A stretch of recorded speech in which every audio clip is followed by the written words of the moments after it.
Meanwhile, protesters gathering at the governor's mansion this weekend, and today they went to the State House. Yeah, David Williams was there, and he brings us that part of our team coverage this evening. David.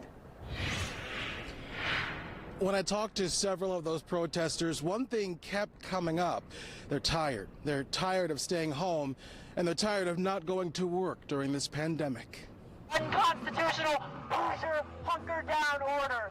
Angry, frustrated, emotional. My livelihood has been impacted greatly.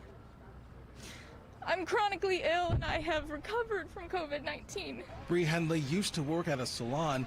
Now she's one of thousands of Hoosiers out of work during the coronavirus pandemic. It's pretty apocalyptic, and I feel like it is painted as hopeless when there's plenty of hope. She joined the group of people protesting at Indiana's State House Monday. Open up now.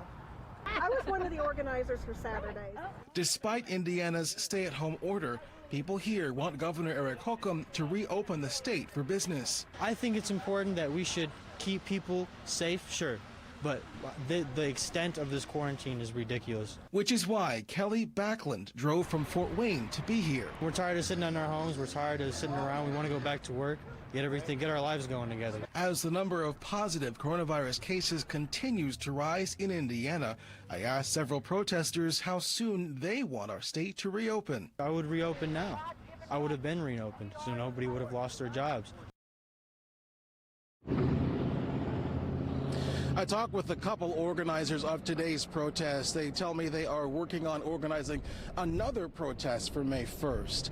We are live downtown at the State House. I'm David Williams, Wish TV, wishtv.com, and follow us on Facebook. All right, David, thank you very much. With big crowds on Saturday and only about a dozen people today, where are these protesters from? My teammate Stephanie Zeppelin went to find out.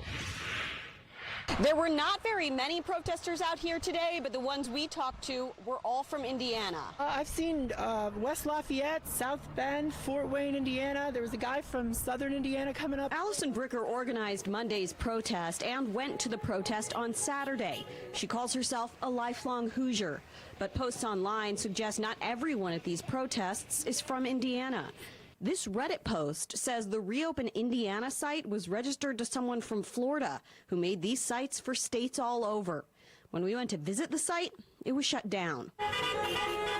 Governor Holcomb said simply, the protests are not helping get things back to normal any more quickly. We want to do this in a smart way, and we'll get there a lot faster if everyone subscribes to the notion that we're in this together. Facebook has shut down posts promoting protests in at least 3 states. A spokesperson for the social media giant tells iTeammate they'll allow the groups on the platform as long as the protest participants follow government guidelines on social distancing.